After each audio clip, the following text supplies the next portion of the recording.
Kichkina farzandim uchun juda ham foydali bug'da pishirilgan olma tayyorlaymiz. Qo'shimcha ovqat kirgizayotganingizda bug'da pishirilgan olma juda ham qo'l keladigan uslub.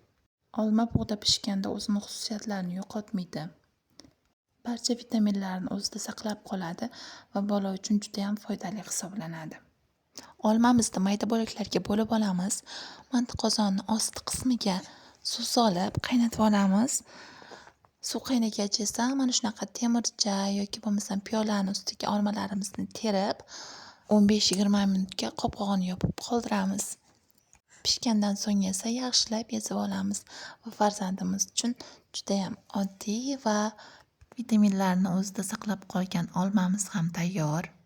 Katta farzandimga qo'shimcha ovqat berib boshlaganimda olmani bu usulda pishirishni o'rganib, hozirda kichik farzandim uchun ham shu usulni qo'llamoqdaman.